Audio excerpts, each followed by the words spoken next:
저는 젊은 나이에 자수성가했다고 자부할 수 있는 30대 남자입니다. 젊은 나이에 저는 50명이 넘는 직원을 거느린 회사 대표가 되었고, 개인적으로는 액수를 정확히 밝힐 수는 없지만 몇십억 대의 재산을 일궈냈습니다. 제가 죽기 살기로 노력해서 사업을 시작하고 정말 미친 사람처럼 돈을 긁어 모으는 데에는 일찌감치 자리를 잡아 저희 부모님을 호강시켜드리고 싶어서였습니다. 남들도 다 이런 연유에서 빨리 성공하고 싶어 하는 거겠죠. 그런데 저에게는 악착같이 이 악물고 성공해야 하는, 지금까지 남들에게 비밀로 해왔던 이유가 있습니다. 그 엄청난 비밀을 지금부터 제 이야기를 들어봐 주세요. 제가 처음부터 금수저를 물고 태어났냐 하면 그렇지 않았습니다. 저희 집은 어렸을 때 형편이 그리 좋지 않았습니다. 제가 기억하는 어릴 적에 살았던 첫 집은 인천에 있는 한 공단의 허름한 빌라였는데, 거기에 사는 사람들은 거의가 다 같은 고향에서 올라와 같은 회사에 근무하는 직원이었던 걸로 기억합니다. 시골에서 상경에 가정을 꾸린 사람들이 돈이 얼마나 있겠습니까? 다들 그만한 나이에 그만한 벌이로 아마도 회사에서 사택처럼 마련해준 집이었던가, 아름아름 소개를 해준 집을 찾다 보니 그렇게 모여서 살았던 것 같습니다. 아버지들은 월요일부터 토요일까지, 간혹 일요일까지도 같은 점퍼를 입고 출근을 했고 밤 늦게나 돌아오곤 했습니다. 자다가 부스럭 소리가 들려서 깰 때면 아빠가 고단한 표정으로 늦은 저녁상에 소주 한 병을 곁들이는 것을 본 것이 종종 기억이 납니다. 꼭 식사를 하고 나면 방 안에서나 화장실에서 담배를 한 대 태우고 잠자리에 드시곤 했는데요. 그 냄새 때문에 꼭 잠에서 깨곤 했었거든요. 그러던 어느 날이었습니다. 아직도 생생한 그날. 그날은 아버지가 모처럼 쉬는 일요일이었습니다. 어머니는 아침 일찍부터 저를 깨워서 깨끗하게 씻기고는 제가 가진 옷 중에 가장 좋은 옷을 입혀주셨습니다. 그뿐인가요? 어머니도 처녀 때나 입었을 법한 투피스 한 벌을 꺼내 입으시고 화장도 하고요. 그런데 그 와중에 아버지는 출근할 때나 입던 회사 이름이 가슴팍에 수놓아진 그 점퍼를 입고 나서서 고개를 갸우뚱하며 따라 나섰던 기억이 납니다. 세 식구가 차를 타고 간 곳은 한 예식장이었습니다. 어마어마한 화환들, 북적북적한 사람들 속에 아버지는 저와 어머니를 남겨두고 건물 안으로 들어갔습니다. 잠깐 여기서 기다리고 있어. 내 사장님께 인사만 하고 얼른 식권 받아다 줄게. 이렇게 저희가 따라와도 되는지 모르겠어요. 혹시나 들키기라도 하면. 들키긴 뭘 들켜. 그러니까 얼른 밥이나 먹고 차에 들어가서 있어. 얘 잘 데리고. 그렇습니다. 그곳은 아버지가 다니는 회사 사장의 하나뿐인 여동생의 결혼식장이라고 했습니다. 당시 회사 사장이 어찌나 고약했던지 세상에 본인 가족 결혼식에 직원들을 동원한 것이었습니다. 여직원들은 식당에서 그릇을 치우고 나르고 있고 남직원들은 주차 안내를 하거나 하는 등 잡일을 거들고 있더군요. 사장이 저희 아빠에게 시킨 일은 뭔 줄 아세요? 바로 축의금을 받는 일이었습니다. 그래서 모처럼 쉬는 날 울며 겨자 먹기로 회사 일 아닌 회사 일에 동원되어야 했던 아버지는 나름 묘수를 썼던 것 같습니다. 축의금 정산을 하게 되었으니 식권 단 2장이라도 챙길 수 있겠다는 계산이 섰던 것 같습니다. 어려운 형편에 평소에 자주 먹기 힘든 뷔페를 가족들에게 먹게 할 수 있을 것이요. 식은 넉넉히 잡아도 반반 나절이면 끝날 테니 끝나고 집에 가는 길에 어디라도 들러 가족 나들이로 바람이라도 쐬고 들어갈 수 있을 것 같아 저희들을 대동하고 결혼식장에 간 것입니다. 저는 그렇게 어머니의 손에 이끌려 뷔페에 갔습니다. 어린 나이에도 괜히 눈치가 보여서 그 맛있어 보이는 음식들도 선뜻 손이 가질 않더군요. 그렇게 접시만 들고 빙빙 돌아다니고 있는데 낯익은 얼굴이 말을 걸어왔습니다. 멀뚱히 쳐다보다가 아는 얼굴이라는 생각이 들자 너무도 놀랐습니다. 가까이서 자세히 보니 평소 말 한 번 섞어보지 않았던 같은 반 여자애가 아는 체를 해온 겁니다. 너 우리 반에 맞지? 여기서 보니까 완전 신기하다. 여기 우리 고모 결혼식이거든. 너는 누구 따라온 거야? 저는 한 번 더 크게 놀랐습니다.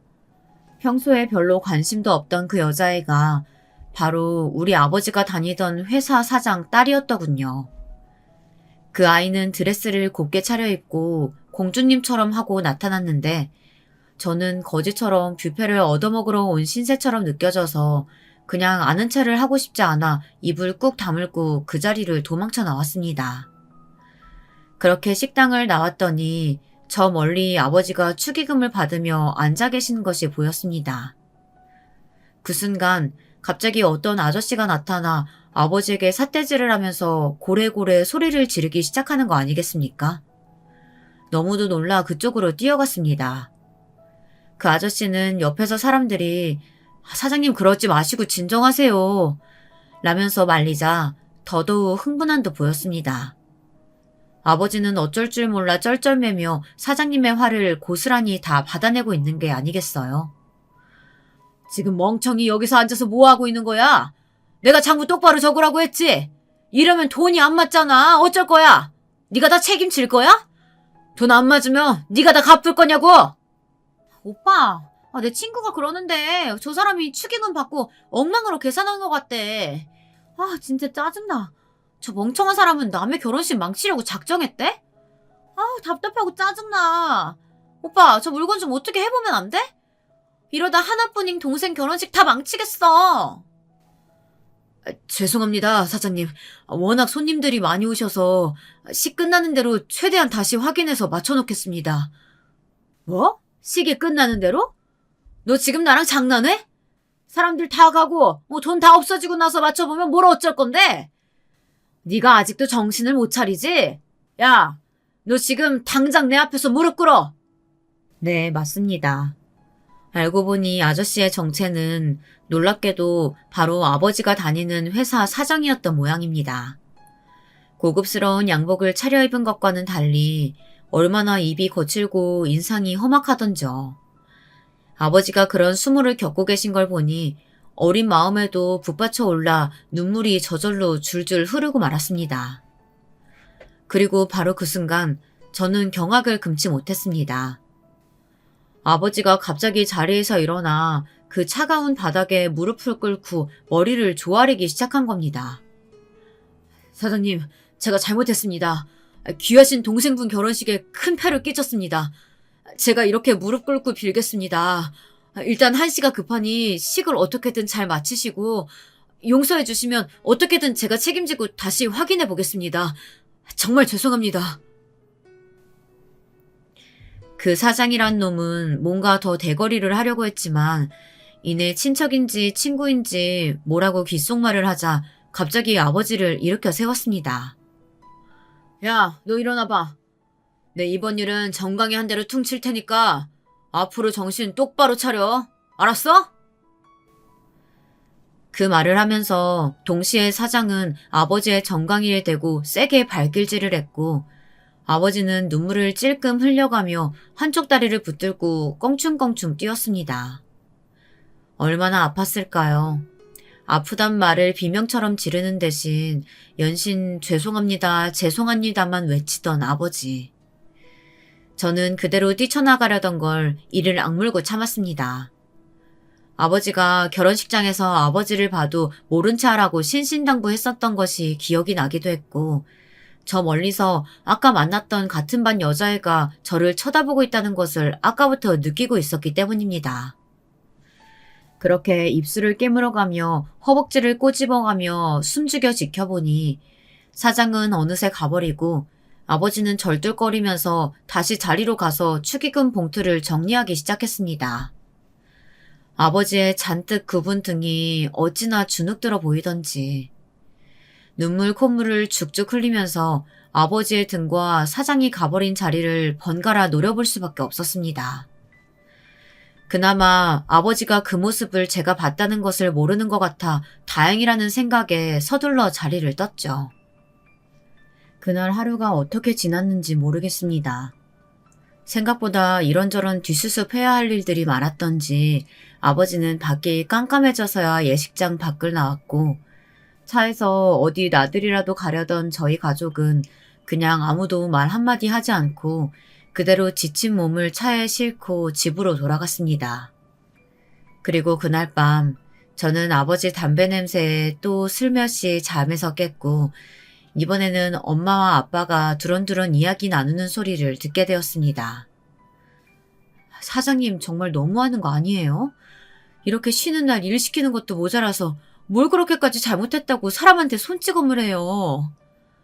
아, 그만 좀 해. 글쎄, 부딪혀서 넘어진 거라니까 그러네. 내가 아까 나오는 길에 급하게 나오다가 어디 모서리에 부딪혀서 먹는 거야. 자세히 보니 어머니는 아버지의 정강이에 연고 같은 걸 발라주고 계셨어요. 저는 다시금 아버지가 정강이를 붙들고 아파서 껑충껑충 뛰면서 쩔쩔매는 장면이 상상되자 속에서 천불이 올라오는 것 같았습니다. 아니, 아무리 아버지가 실수를 했어도 그렇지. 주말까지 반납하고 집안일을 도와주러 간 사람을 그렇게 불구죽죽한 피멍이 들 정도로 세게 발길질하는 것이 말이 되나요? 저는 그날 밤에 잠 한숨도 못 잤습니다.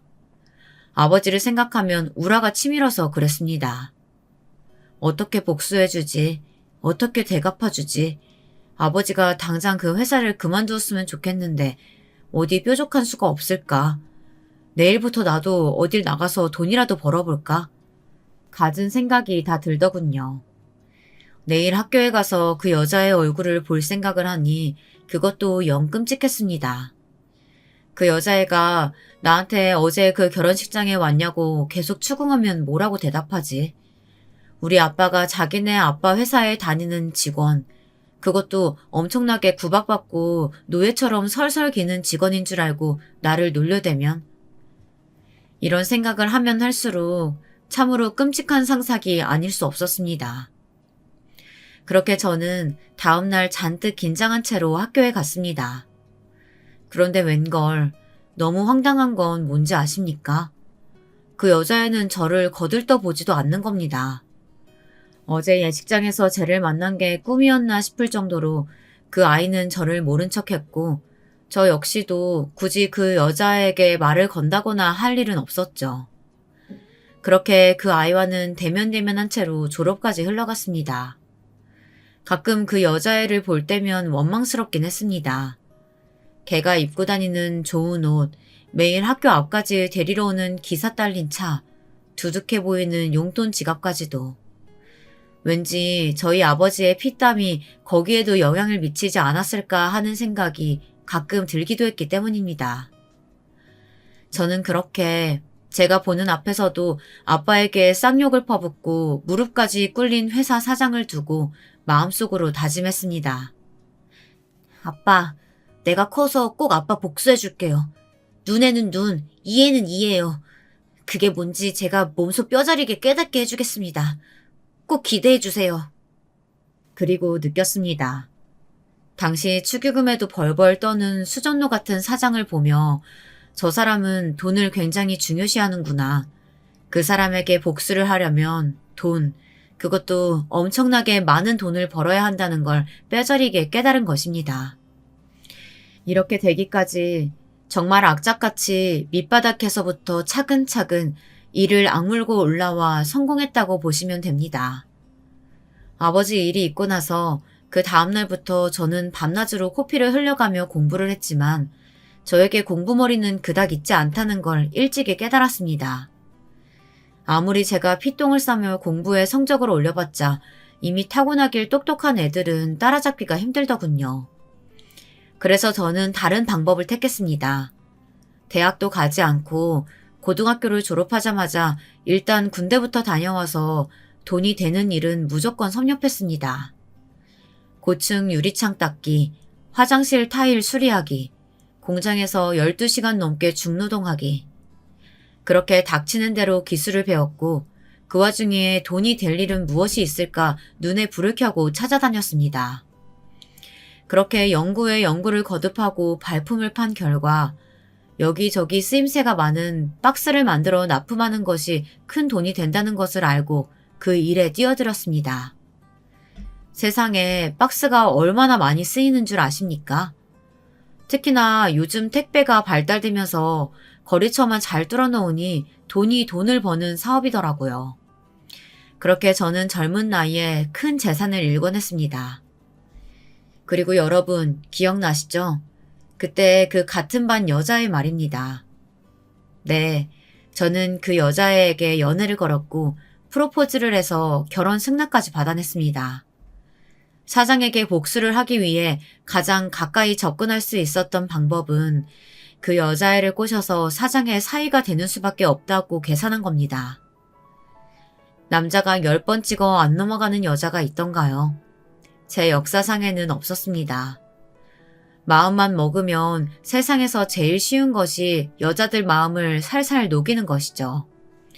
박스 몇 장 접어 파는 것보다 여자 몇 명 마음 훔치는 게 저에게는 더 쉽더군요. 그렇게 저는 그 여자애를 작정하고 제 여자로 만들었습니다. 그렇게 저는 만반의 준비를 마치고 예비 처가로 향했습니다. 마음을 굳게 먹고 커다란 집으로 들어섰습니다. 그리고 마침내 마주한 그때 그 아저씨, 여자친구가 소개한 그 사장놈이 내 장인이라네요. 드디어 복수 시작합니다. 다른 사람들은 처가에 첫 인사를 갈 때 어떻게 하면 한 방에 사윗감으로 합격할 수 있을까 고민한다고들 하죠. 저는 정반대의 고민을 했습니다. 제 복수의 시작인데 어떻게 그저 심심하게 시작할 수가 있겠습니까? 어떻게든 장인어른 눈밖에 나서 못된 사위놈, 내 딸 훔쳐가려는 도둑놈처럼 보여서 장인어른의 못된 신보를 건드리는 게 제 계획이었습니다. 그렇게 궁리를 하고 예비 처가에 가서 처음으로 장인어른에게 인사를 드린 날, 말 그대로 저는 작정하고 밉상으로 굴었습니다.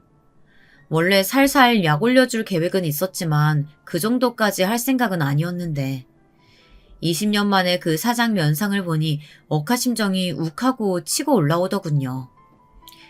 내 오늘 열받아서 잠도 못 자게 약을 잔뜩 올려주고 가야겠다 하는 생각이 들어 신이 나기 시작했습니다. 먼저 처가에 들어서자 인자한 척 미소로 반겨주는 장인 장모에게 고개만 까딱하고 쌩하니 들어갔습니다. 인사성도 없는 놈이 게다가 빈손으로 인사를 드리러 온 것을 알아채자 단박에 장인어른 눈썹이 움찔하며 얼굴이 굳어지는 게 보이더군요. 혹시 빈손으로 왔나? 내 딸은 자네 집에 인사 갈 때 내가 손수 최고급 과일이며 와인 들려보냈었는데 혹시 못 받았나? 잘 받았습니다. 저희 집에서 무척 좋아하셨습니다. 제가 오늘 빈손으로 온 것은 마침 아주 일이 바쁜 날이었어서 차마 준비를 못해서 그렇습니다. 다음에 선물 사오겠습니다. 이렇게 방귀 낀 놈이 성낸다고 뭐 그깟 조잡한 선물이 되주냐는 투로 대답했더니 더 이상 별다른 대꾸는 안 하고 저를 미리 차려둔 밥상으로 데려가더군요. 첫 사윗감 온다고 거하게 차려준 밥상을 두고 이런저런 대화가 오가기 시작했습니다. 그래, 아버님 어머님은 뭘 하시나? 두 분 다 살아계시고? 감히 저희 부모님 안부를 묻다니 순간 가슴이 차갑게 얼어붙는 것 같았지만 침착하게 대답했습니다. 사실 저희 부모님은 3년 전 두 분 다 돌아가셨습니다. 저의 복수를 직접 눈에 담게 해드리고 싶었는데 사업에 성공해서 이것저것 많이 해드리려고 했지만 그래도 제가 지금껏 부모님께 받은 것에 비하면 아직 멀었다고 생각하고 있을 때 아쉬운 마음에 정말 피눈물을 흘리며 보내드려야 했습니다. 요즘은 가끔 그런 생각을 하기도 합니다. 제가 이렇게 복수를 하는 것을 살아생전 보셨다면 그래, 네 마음이 그렇게 해서 풀린다면야 잘했다고 칭찬을 해주시려나요? 아니면 절대 남에게 해가 되는 일은 해서는 안 된다고 생전에 말씀하셨던 것처럼 저를 불러 조용히 혼내주시려나요? 아무튼 저희 부모님은 앞으로 처가와 만날 길이 없었기에 그냥 외국에서 큰 사업을 하신다고 뻥을 쳐 두었습니다. 나중에라도 결혼이 성사되기 전에 저희 부모님 성함이라도 듣고 기억이라도 해내면 곤란한 일이 생길 것 같기도 해서였습니다. 어쨌거나 재력이 빵빵하신 양친 부모님이 살아계신다고 하면 쉽게 결혼 승낙을 받을 수 있을 것 같아 그렇게 이야기한 것도 있었습니다. 부모님에 대해서는 더 할 말이 없는지 장인어른은 이윽고 다른 질문을 던졌습니다. 일찍이 성공했다고 들었는데 젊은 나이에 어떻게 그렇게 큰일을 했나? 거기에 대해서라면 진실된 마음으로 할 말이 많았습니다. 실제로 제가 젊은 나이에 크게 사업에 성공할 수 있었던 것은 아버지가 일찍이 물려주신 사업 미천 덕이 컸으니까요. 아버지는 본인이 젊은 나이에 돌아가실 것을 예감하셨던 건지 제가 군 전역하자마자 저에게 평생을 남 밑에서 피땀 흘려 모은 제법 큰돈을 물려주셨습니다. 그러면서 이야기하셨죠. 소도 언덕이 있어야 비빈다고. 예나 지금이나 자식들이 분가할 때 부모의 도움이 있고 없고 차이에 따라 20대, 30대 사회초년생의 삶이 많이 차이가 난다. 부모가 죽을 때까지 돈 쥐고 있어야 자식이 효도한다는 사회적 통념과는 상반되는 생각이다. 나는 생각이 다르다. 너와 내가 30살 차이가 나는데 내가 90 먹어서 60 먹은 아들한테 유산을 물려준들 아무 효용이 없다고 본다. 자식이 결혼해서 버리는 적은데 애 키우고 집 사고 교육시키고 할 때까지 마냥 기다리느니 한창 돈 필요할 때 조금이라도 도와주는 게 진짜 도와주는 것이라고 생각한다. 여기 내 미리 너에게 물려줄 재산을 정리해봤다. 요즘 이것저것 열심히 배우고 있다지. 너 하고 싶은 일에 마음껏 써도 좋다. 이런 아버지의 현명한 생각을 그대로 읊어주었더니 장인어른이 아주 감명을 받은 눈치로 거리면서 고개를 끄덕이더군요. 본인이 젊은 시절 남들 앞에서 발길질이나 해대며 부려먹던 부하 직원이 이렇게 속이 깊고 본인보다 품위 있는 사람이라는 걸 평생 알기나 할는지 모르겠습니다. 장인어른은 그새 한마디 더 보탰습니다. 그래, 그건 그렇고 내 듣기로는 결혼하면 우리 딸이 회사를 그만두길 원한다지. 얘도 학비도 많이 들여서 좋은 대학 나와서 어렵게 들어간 회사인데 굳이 결혼하자마자 그만둘 필요가 있겠는가? 천천히 결혼 생각하면서 생각해보면 좋겠네. 장인어른의 갑작스러운 공격에 저는 단호한 태도로 대답했습니다. 제 평생 가장 큰 로망은 아침 저녁밥은 무슨 일 있어도 와이프가 차려주는 밥상을 받는 것입니다. 부모님이 해외에 오래 나가서 계시다 보니 밖에서 하루 종일 고생해서 일하고 집에 돌아오면 따뜻한 집밥이 그렇게 간절해질 수밖에 없더라고요. 그리고 모든 집안일을 앞으로 와이프가 도맡아야 하는 건데 회사 일까지 병행하려면 너무 힘들지 않겠습니까? 제가 미리 와이프를 생각해서 먼저 제안한 거니까 와이프도 이미 그러기로 한 문제여서 이 부분은 크게 걱정하실 필요 없겠습니다. 라고 유들유들하게 대답했더니 장인어른이 대번에 혀를 쯧하고 차시더군요. 장인어른이 불편한 기색을 내비치자 장모님이 옆에서 거들었습니다. 듣다가 기가 차서 참을 수가 없네요. 말씀 중 죄송하지만 아까 들어올 때 말이에요. 왜 고개만 까딱하시는 건가요? 그리고 사회될 사람이라고 하니 내 말을 좀 편하게 할게요. 아니 아무리 돈이 많은 게 유세라지만 사지가 멀쩡하고 손이 있고 발이 있는데 왜 내 딸이 그쪽 밥 차려주고 설거지 해줘야 되는 거죠? 반대로 사랑하는 사이에 그쪽이 내 딸 밥 좀 차려줘도 되지 않나요? 밥 차려주면 손이 부러져? 처음 처가에 와서 인사하는 사람 태도가 나는 영 맞득지가 않네요. 어떤 부모가 미쳤다고 딸 결혼을 그런데 시집 보내나요? 저는 이때다 싶어 장인어른 자존심을 살살 긋기 시작했습니다. 아, 원래 제 뜻은 그런 게 아닌데 너무 긴장해서 그런지 말이 조금 엇나간 것 같습니다. 제가 아까 들어올 때 안녕하세요라고 했는데 아무도 못 들으셨습니까? 아, 거기 아주머님, 국이랑 반찬이 참 맛있습니다. 혹시 아주머님도 제가 안녕하세요라고 하는 말 못 들으셨습니까? 아, 죄송합니다.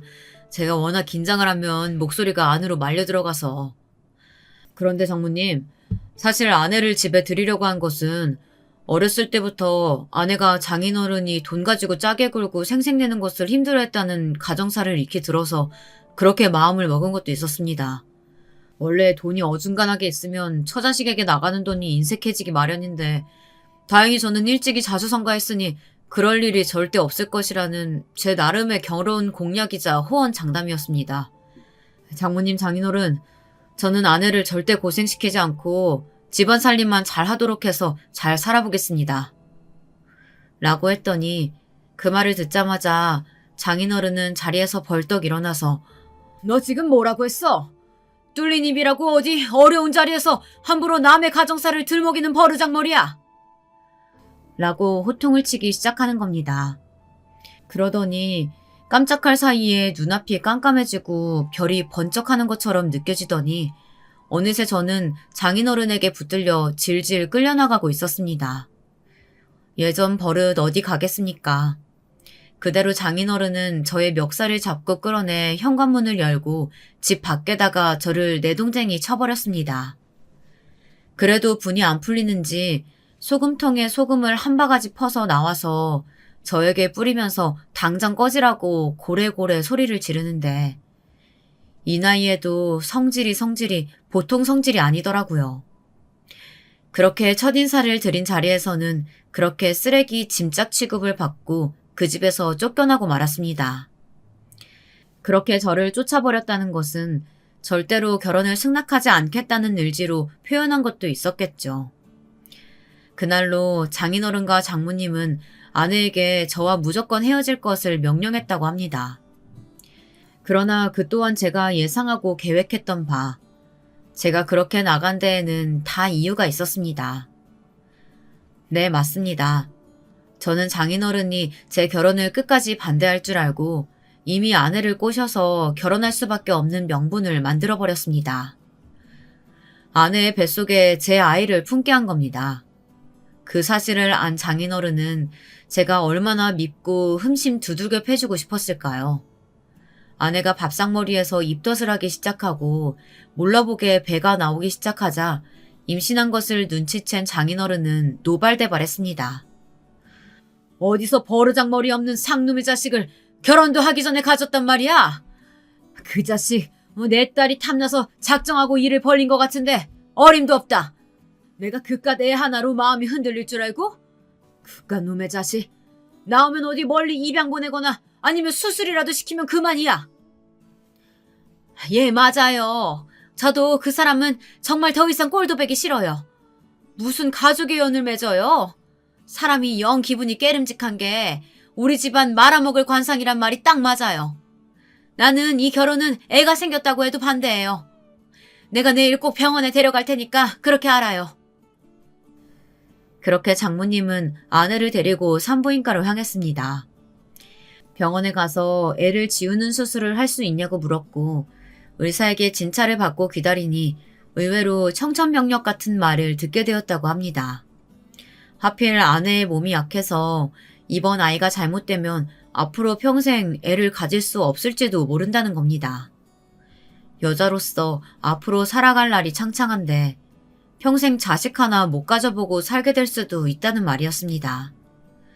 이 사단의 결과로 애를 못 가지게 되면 그래서 저랑 헤어지더라도 새로 맞이할 신랑 쪽에서 이 사실을 알고 힘이라도 잡게 되면 장모님도 아내도 차마 그 자리에서 수술을 하겠다는 결단을 하지 못하고 그대로 집에 힘없이 돌아갔다고 하더군요. 그날로 아내는 먹지도 않고 마시지도 않고 시위에 들어갔습니다. 잘 먹고 잘 자고 온갖 좋은 것을 다 해다 바쳐도 몸이 축나는 게 애를 베는 일인데 급기야 아내는 한밤중에 응급실에 실려가기까지 했고 결국 장인어른과 장모는 저와 아내의 결혼을 허락하고 말았습니다. 저는 몰랐던 일인데 아내가 저와 결혼을 안 해주면 큰일을 낼 것처럼 죽는 신용까지 했더라고요. 제 아내지만 그런 면이 있을 줄은 몰랐습니다. 자, 그렇게 저는 계획대로 아내와의 결혼을 승낙받게 되었습니다. 그리고 마지못해 결혼을 허락한 장인에게는 앞으로 엄청난 시련이 닥칠 일이 하나 있었습니다. 바로 딸의 결혼식입니다. 제가 앞서 저희 아버지를 무릎 꿇린 그 멍청한 짓을 했던 장소가 결혼식장이라고 하지 않았습니까? 저는 장인어른에게 그 수모를 그대로 아주 똑같이 되갚아주고 싶었습니다. 그것도 딸 결혼식에서 혼주로 손님들을 맞이하는 자리에서 말입니다. 젊은 나이에 사업을 하다 보니 인맥이란 참 중요한 것이어서 저는 늘 사람과의 관계에 큰 공을 들였습니다. 그 중에서도 제가 제일 심혈을 기울인 것은 장인어른의 주변에 있는 핵심 인물들을 파악하고 미리 그 사람들과 깊은 인연을 맺어두는 것이었습니다. 그들과 친분을 쌓기 위해서라면 2시간 거리에 있는 지역의 조기축구 모임에 매주 참석하기도 했고, 여자가 나오는 술집이라면 개인적인 결벽스러운 취향으로 극히 혐오하는 축이었으나 호색한이라고 유명한 사장의 제일 측근을 포섭하기 위해서라면 그런 곳에 드나드는 것도 마다하지 않았습니다. 그렇게 필요한 사람들과 친분을 쌓아놓으니 제가 굳이 알려고 하지 않아도 장인어른의 사정이 속속들이 귀에 흘러들어오게 되었습니다.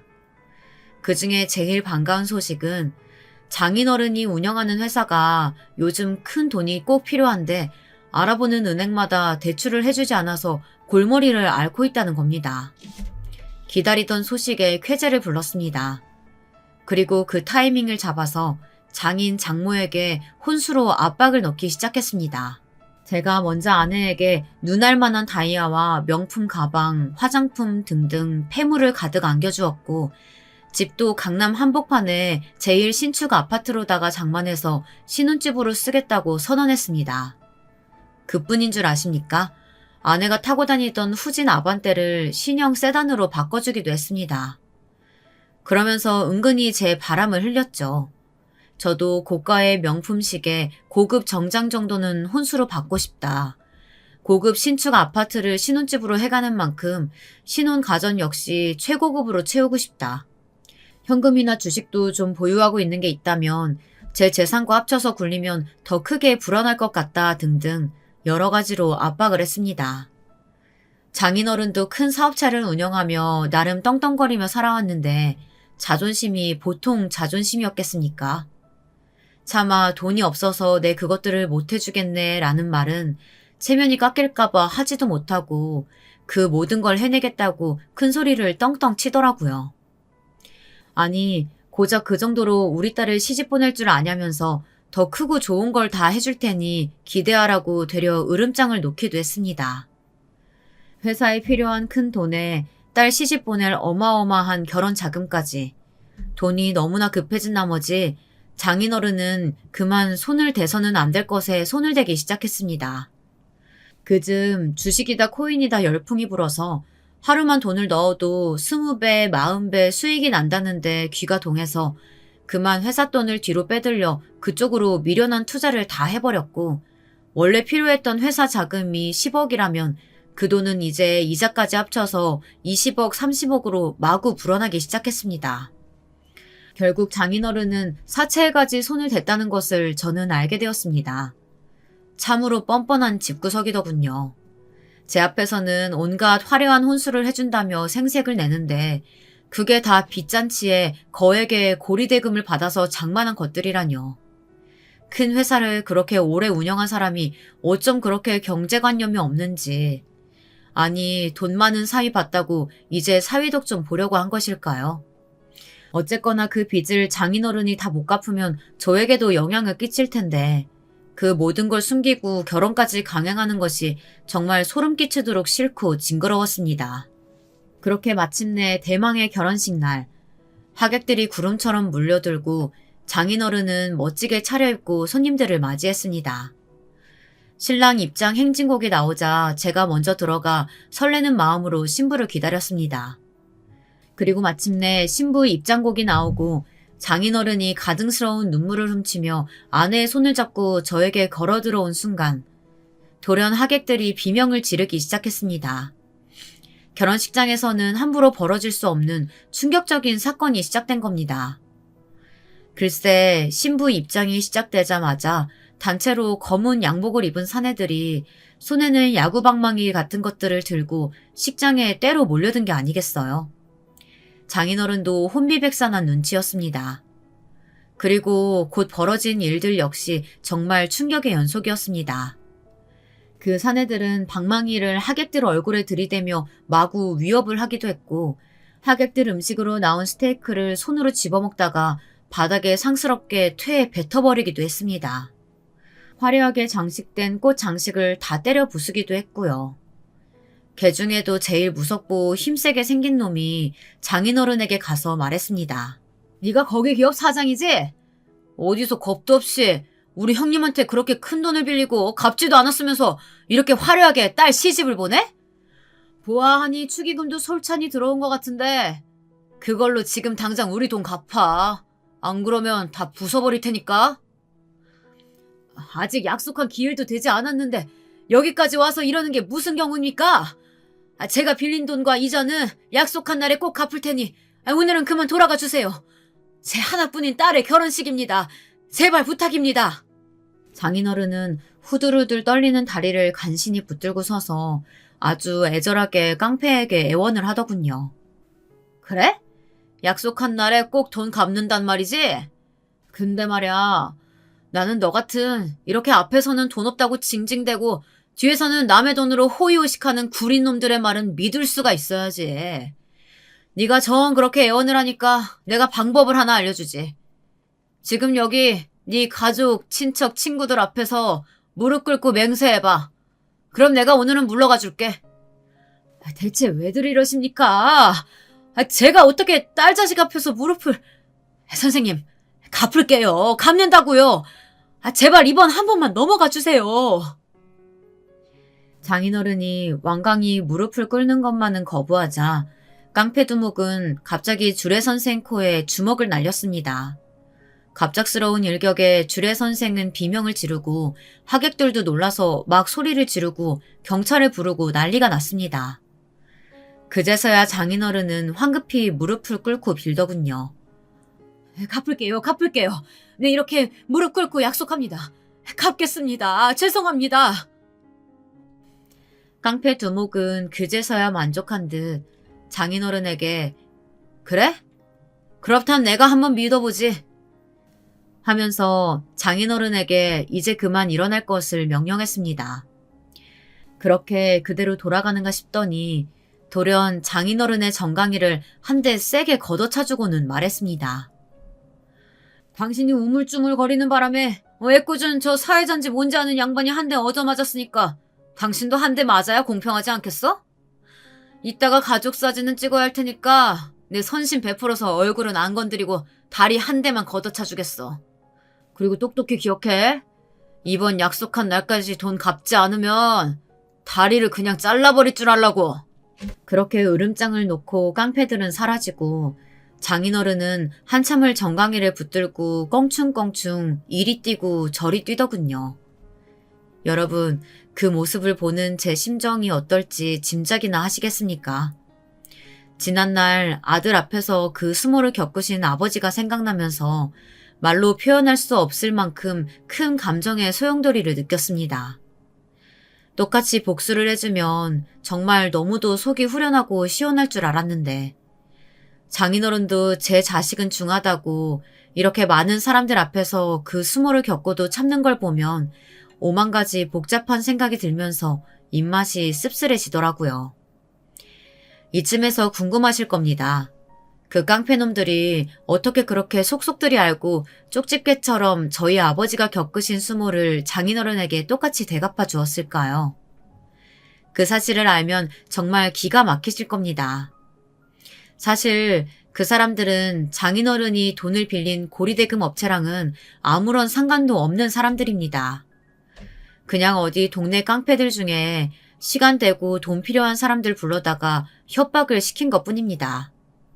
뭐 그런 일 하는 사람들 보면 다 비슷하게 생기지 않았습니까? 그냥 아무나 데려와서 나 빚쟁이요 하면 빚을 진 사람들은 100이면 100 겁을 먹게 되어 있다 이 말입니다. 게다가 장인어른이 얼마를 빌렸는지 언제까지 얼마를 갚아야 하는지 속속들이 알고 있는데 당연히 자기가 돈을 빌린 데서 조폭들을 보냈구나 하고 속을 수밖에 재간이 없게 만든 거죠. 그렇게 장인어른은 결혼식을 마치고 꽤나 마음고생을 한 모양이었습니다. 그 양반 성질에 사람들 앞에서 그 수모를 당했으니 하루하루가 지옥이었겠죠. 돈 문제도 한몫했을 겁니다. 장인어른의 빚은 이제 감당할 수 없을 만큼 불어나 있었습니다. 내 자네에게 어려운 부탁 하나만 하겠네. 부끄럽고 창피한 얘기지만 결혼식 때도 봤듯이 내가 요즘 자금 사정이 많이 안 좋아. 그래서 부탁하는데 이번 고비만 한 건 넘길 수 있게 도와줄 수 있겠나? 내 사정 좋아지면 제일 먼저 은혜 갚겠네. 아유, 장인어른이 필요하시다면 제가 얼마라도 내일 당장 해드려야죠. 알겠습니다. 그렇게 선뜻 나서주니 정말 고맙구만. 그리고 내가 그동안 미안했네. 특히나 처음 인사하러 왔을 때 내가 심하게 대했던 것은 정말 용서해주게. 자네도 딸 낳아보면 아비로서 그렇게 할 수밖에 없는 때가 있음을 알 거야.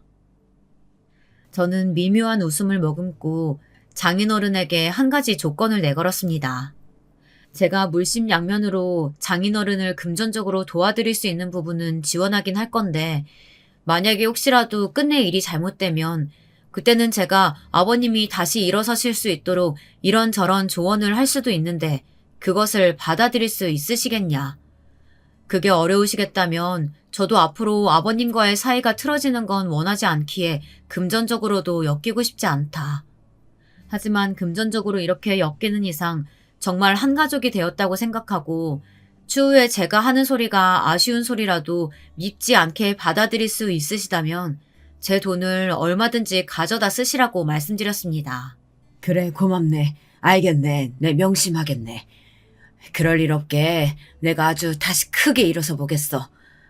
근데 이렇게 자네랑 처음으로 길게 마주 앉아 단둘이 이야기를 나눠보니 자네가 왠지 익숙하고 낯이 익어. 우리가 언제 일전에 만난 적이 있던가?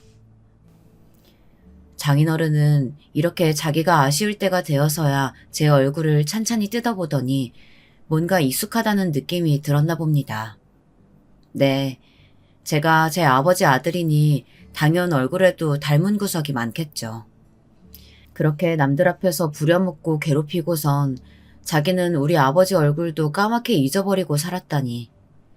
조금은 짠해 보였던 장인어른의 얼굴이 다시 부하가 치미는 얼굴로 다르게 보여 그만 몸을 부르르 떨고 말았습니다. 아무튼 장인어른은 그간 돈에 얼마나 시달렸던지 제 말뜻이 무엇인지 헤아려 보지도 않고선 그냥 그저 고개를 끄덕이며 저에게 큰돈을 3번이나 받아갔습니다. 그런데 사업이라는 게 말입니다. 이미 그렇게 큰 구멍이 몇 개나 난 이상 이미 밑빠진 독에 물 붓기나 다름없고 그대로 망해버리는 건 시간 문제라는 것을 아십니까? 결국 장인어른은 회사를 말아먹을 대로 말아먹고 집에는 빨간 딱지, 즉 차 앞 딱지가 마구 붙어서 갈 데도 없는 신세가 되어 저희 집에 머무르게 되었습니다. 저는 할 일 없이 집에서 빈둥빈둥 노는 장인어른 꼴이 보기가 싫어서 장인어른을 불러 넌지시 권했습니다. 마침 퇴근길에 보니까 저희 집 근처 큰 갈빗집에서 발레 파킹을 구하고 있던데 그 일을 한번 해보질 않겠느냐고요. 사위에게서 고깃집 대리운전이나 하라는 어이없는 잡소리를 듣고 장인어른은 질색팔색하며 저에게 마구 따졌습니다. 지금 나한테 고깃집에서 뭘 하라고? 자네 제정신인가? 아니, 아무렴 내가 사업이 망했어도 나는 자네 아내의 아버지고 한 기업을 이끌었던 사람이야. 할 말 못할 말이 따로 있지. 지금 나를 무시하는 겐가? 저는 그게 아니라고 조근조근 설명을 드렸습니다. 제가 분명히 장인어른에게 큰돈을 몇 번이나 빌려주기 전에 나중에 제가 조언하는 일들은 주저없이 받아들이실 것을 맹세하지 않았냐. 지금 당장 마땅히 뭘 하실 일도 없지 않으시냐. 또 사업을 하신다고 해도 미천이 필요하실 텐데 지금 나도 장인어른에게 큰돈이 몇 번이나 흘러 들어간 탓에 여유 자금이 없다. 도리어 나는 장인어른에게 빌려드린 돈을 일부라도 지금 당장 받고 싶다. 그런 와중에 지금 찬물 더운 물 가릴 때냐. 고깃집에서 평생 일하시라는 것도 아니고 장인어른께서도 제게 심적으로 미안한 마음과 앞으로의 마음가짐 같은 걸 한 달이라도 일하면서 몸소 행동으로 보여주실 수 있는 것 아니냐. 그리고 거기서 일하면서 눈동량, 귀동량으로 장사 노하우라도 전수받으시면 나중에 제가 큼지막하게 그 정도 가게라도 하나 차려드릴 수 있을 것 아니냐고 아주 세세하게 설명을 해드렸습니다. 그랬더니 장인어른은 꿀먹은 벙어리가 되었습니다. 장인어른은 그렇게 동네 고깃집에서 발레 파킹이나 하는 신세가 되었습니다. 아, 성질이 더러워서 그렇지. 주차를 제법 잘 하던걸요. 술에 취해서 시비 거는 손님들 대거리도 곧잘 하고 그 직업이 아무래도 천직인 것 같았습니다. 평생을 그런 일이나 하면서 살 수 있도록 제가 적극적으로 주선해 볼 생각입니다. 한편 저희 장모님은 어떻게 살고 계신지 궁금하지 않으십니까? 장모님은 저희 집에서 식모 아닌 식모 노릇을 하고 있는 중입니다. 처음 인사 갔던 자리에서 왜 내 딸이 그쪽 밥을 차려주고 설거지도 해줘야 하냐고 대묻던 장모는 이제 스스로 제 손으로 제 밥을 차리고 설거지를 하는 중이랍니다. 이 사연을 듣는 분들 중에는 제가 너무한다고 하시는 분들도 계실 것 같습니다. 장인어른에게 억하심정이 있어서 복수를 하면 됐지 굳이 장모님에게까지 너무 심하게 대하는 것 아니냐고요.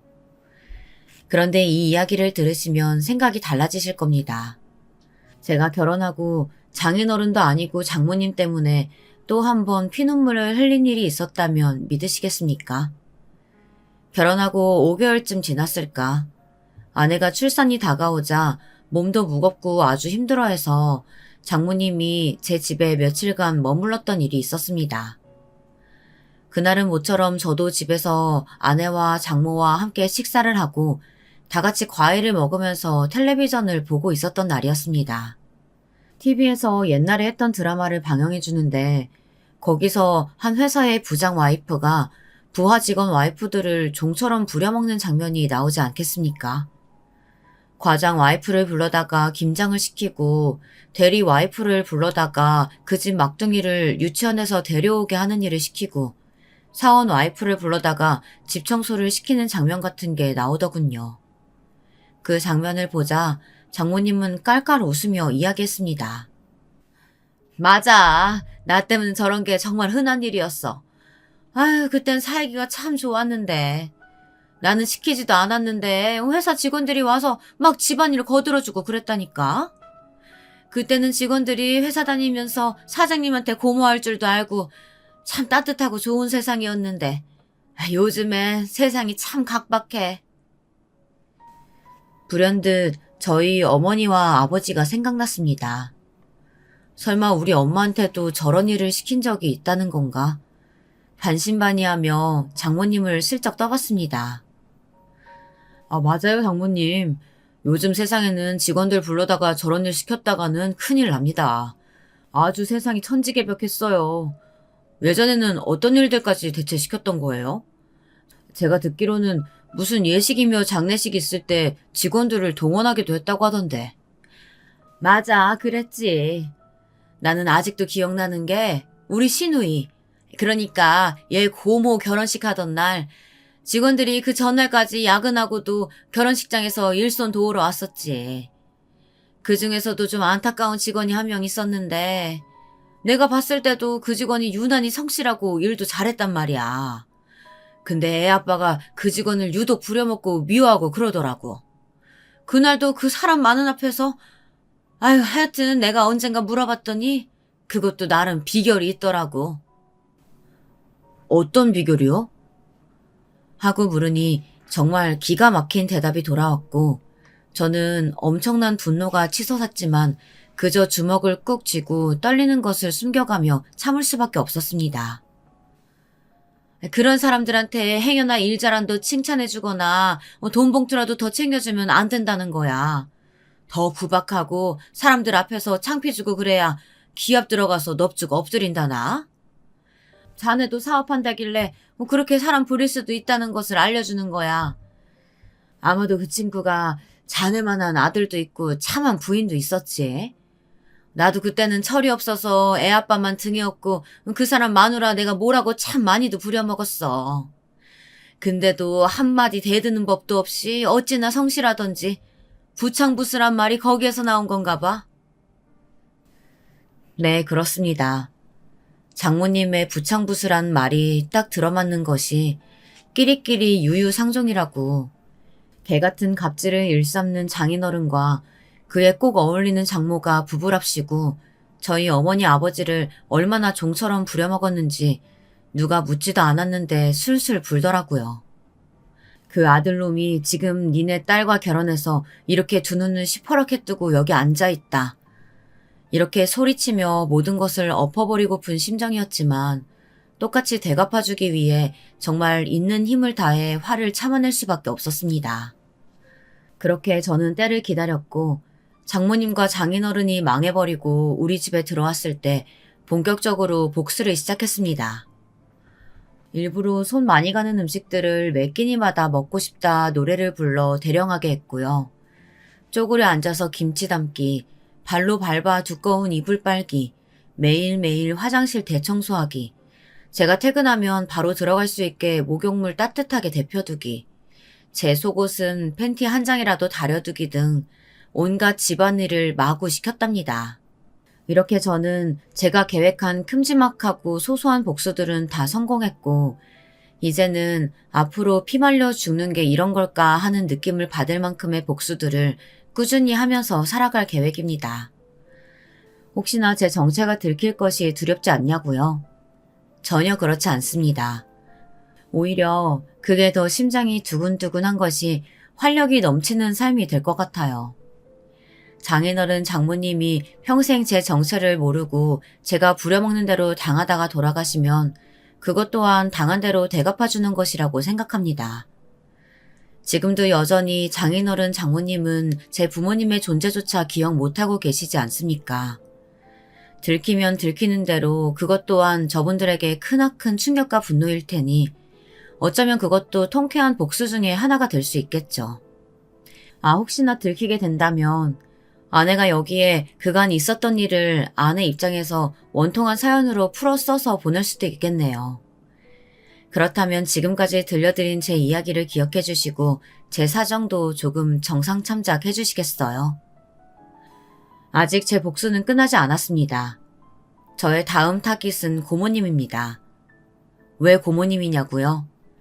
그때 아버지가 장인어른에게 온갖 구박과 수모를 당하며 쩔쩔매고 있을 때 옆에서 같이 짜증을 부리던 고모님을 저는 기억합니다. 천사같이 새하얀 웨딩드레스를 입고 누구보다 화려하고 예쁜 외모로 곱게 화장을 했지만 입에서는 천박한 말을 내뱉으며 장인어른을 먼저 자극한 건 고모님이었다는 것을 저는 똑똑히 기억하고 있습니다. 집요하고 철저한 저의 면모를 잘 살펴보셨을 테니 기대해 주셔도 좋습니다.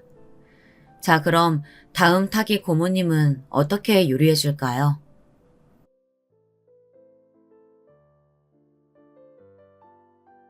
안녕하세요, 여러분. 저는 평소에 여기 올라오는 사연의 글을 읽는 것도 좋아했고 듣기도 많이 들었지만 마냥 재미있기만 했는데 직접 겪어보니 차원이 다르더군요. 저에게도 이런 일이 생길 수 있다고는 생각도 하지 못했습니다. 조금 길겠지만 끝까지 읽어주시면 감사하겠습니다. 저와 예비 신랑, 그러니까 지금부터 예랑이라고 칭하겠습니다. 예랑이와는 약 10년 정도 연애를 한 사이였습니다. 제가 신입생 때 예랑이와 만났어요. 예랑이는 저와 1살 차이가 나는 오빠였지만 재수를 해서 대학교에 들어왔기 때문에 저희는 같은 학년이었습니다. 예랑이를 처음 본 곳은 신입생 OT였습니다. 또래 친구들보다 약간은 조용하게 자리에 앉아있던 예랑이에게 눈길이 갔었습니다. 하지만 그때 당시 막 사귄 친구들과 떠드느라고 예랑이와는 친해질 기회가 없었습니다. 저희 학과는 한 학년에 학생 수가 많은 학과는 아니라서 모두 두루두루 친하게 지냈습니다. 다 같이 몰려다니면서 점심도 같이 먹고 술도 같이 먹으면서 서로 친하게 지냈죠. 물론 이런 것도 점점 무리가 생기면서 각자 무리끼리 먹게 되더군요. 다만 제가 워낙 사교성이 좋아서 과에서 안 친한 사람들이 없었기 때문에 술자리가 있으면 저를 부르는 친구들은 꼭 있었습니다. 사람과 노는 걸 좋아하는 저는 술자리가 있다 하면 빠지지 않고 참석했죠. 술자리가 있으면 항상 참석하는 저와는 달리 예랑이는 자기 무리끼리 다니는 걸 좋아했습니다. 1년 늦게 대학에 들어와서 그런 것도 있었지만 2학년 선배 중에 예랑이와 친한 사람들이 많아서 예랑이는 저희보다는 2학년 선배들과 같이 다녔거든요. 필수 전공이 아닌 이상 예랑이는 교양 선택 과목은 모두 선배들과 함께 들었습니다. 다르기도 하고 워낙 활동하는 무리가 겹치지 않았던 저희가 종강 파티에서 우연히 한 테이블에 앉은 것으로 인연이 시작됐습니다.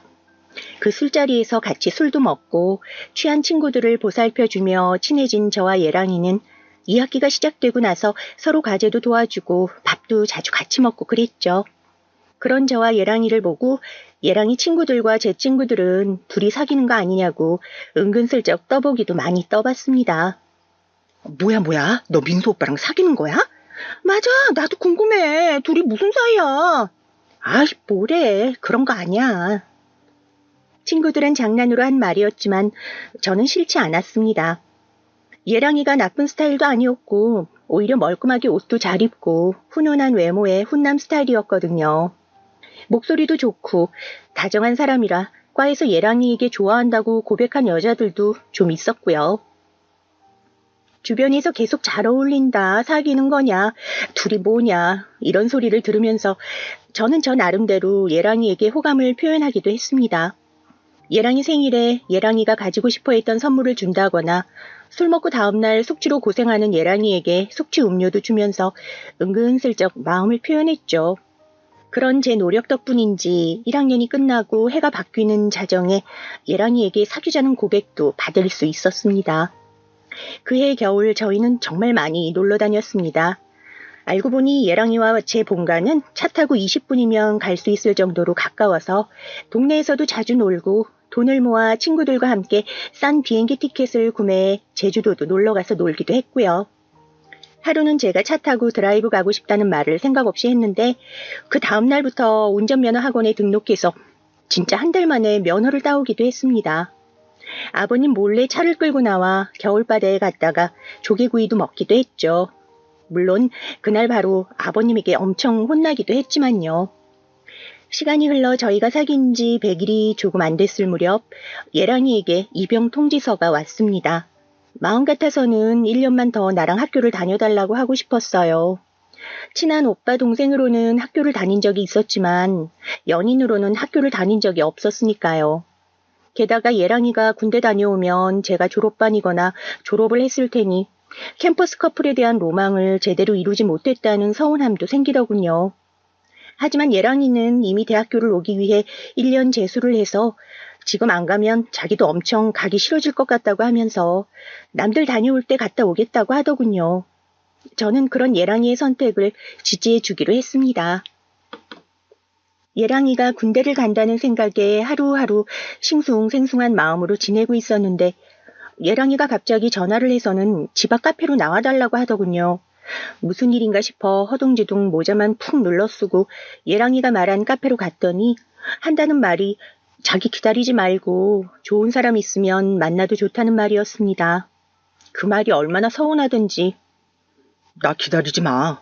나보다 더 좋은 사람 만나. 저는 그런 서운한 말을 하는 예랑이의 멱살을 꽉 잡고 말했습니다.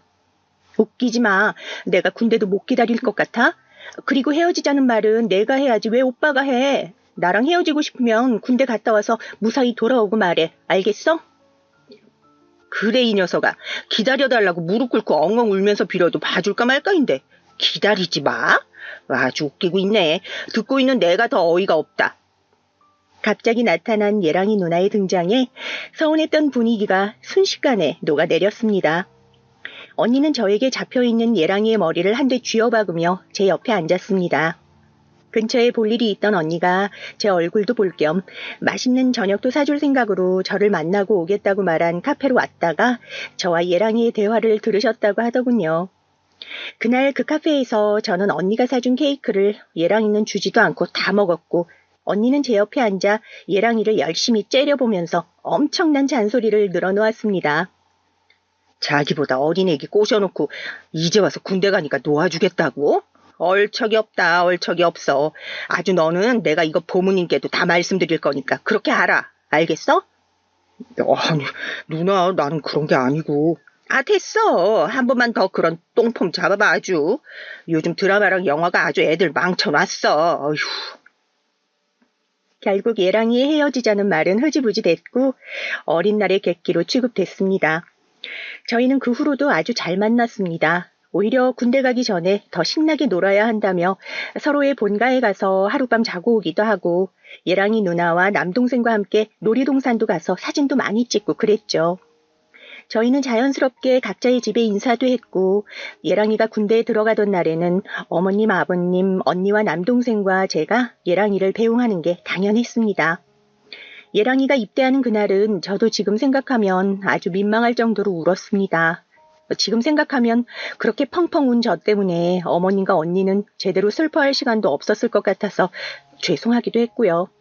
하지만 어머님은 그런 저를 꼭 안아주며 우리 아들을 위해 이렇게 울어주는 예쁜 여자친구가 있어서 너무 다행이라고 말씀해 주셨습니다.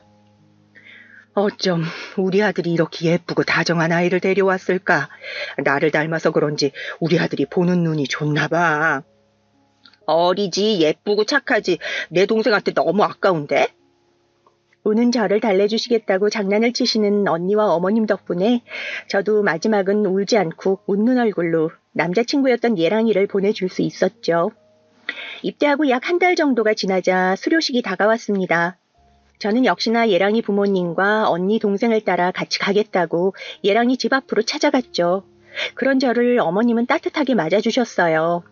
오히려 너무 춥게 입고 왔다며 어머님은 급하게 나와서 목도리를 하지 못해 비어있는 제 목에 자신이 방금까지 두르고 계셨던 가장 아끼시던 목도리를 둘러주셨죠. 아이고, 우리 아들 때문에 좋은 나이에 여기까지 와서 어떻게 해. 춥진 않아? 수료식을 끝내고 집으로 돌아가는 길에 어머님께서 제 손을 잡고 물어보셨습니다. 저는 괜찮다고 말하며 도리어 어머님의 손을 꽉 잡아드렸죠.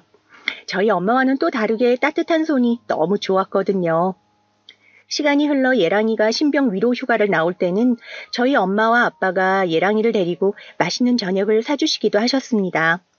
예랑이는 짧은 머리를 제 부모님에게 보여드리기가 마음이 쓰였는지 가발이라도 쓸까 하며 제게 묻기도 했고요. 아니, 나도 예쁜 모습 보여드려야지. 엄마가 너 너무 예쁘다고 나보다 더 너 이야기 많이 하셔. 나도 너희 부모님께 예쁨 받아야지. 요즘은 가발도 잘 나오던데 한번 써볼까? 에이, 뭐래. 오빠 군인인 거 우리 부모님도 알고 계시거든. 나 수료식 가는 날 오빠 집 앞까지 우리 아빠가 데려다 주셨어. 그렇게 예의 차릴 필요 없어. 엄마 아빠가 오빠 맛있는 고기 먹이고 싶다고 하셨으니까 부담 느낄 필요 없고 그냥 가서 맛있게 먹고 오는 거야. 알았지? 저는 그렇게 예랑이를 데리고 동네에서 유명한 고깃집에서 엄마 아빠와 맛있는 저녁을 먹었습니다. 제가 외동이라서 그런지 엄마 아빠는 정말 예랑이를 좋아하셨어요. 든든한 아들이 생긴 느낌이라고 엄마는 예랑이의 앞접시에 고기를 가득 놓아주시며 말씀하셨고 예랑이는 엄마가 고기를 주는 족족 저에게 주면서 맛있게 먹으라는 말도 빼먹지 않았죠. 화기애애한 분위기 속에서 정말 기분 좋을 때 말고는 술은 입에도 안 대시던 아빠도 예랑이와 한 잔, 두 잔 드시더니 아주 기분이 좋다며 예랑이에게 휴가 기간 동안 이걸로 놀라며 용돈도 많이 주셨습니다. 예랑이는 예의 바르게 그 돈을 받으면서 말했죠. 감사합니다, 아버님. 이 돈으로 지민이랑 휴가 동안 재밌게 놀겠습니다. 예랑이는 정말 그 다음부터 휴가가 끝나기 전까지 저와 신나게 놀고 부대로 복귀했습니다. 예랑이가 부대로 복귀하고 나서 저는 아주 지극정성이었죠. 우체국 가장 큰 택배 상자에 예랑이가 가장 좋아하는 과자를 잔뜩 사서 넣어 보내주기도 했고 발렌타인데이나 기념일에는 엄청 큰 편지지를 사서 빈틈없이 편지를 써 예랑이가 부탁한 물건들과 함께 보내기도 했고요. 무조건 헤어진다는 일말상초에도 저는 꿋꿋이 버텼습니다. 물론 주변에서 그런 저를 가만히 두지 않았습니다. 학교를 다니는 중간중간 고백을 하는 사람들도 있었고 남친 군대에 있으니까 전역하기 전까지만 놀자는 사람들도 있었습니다.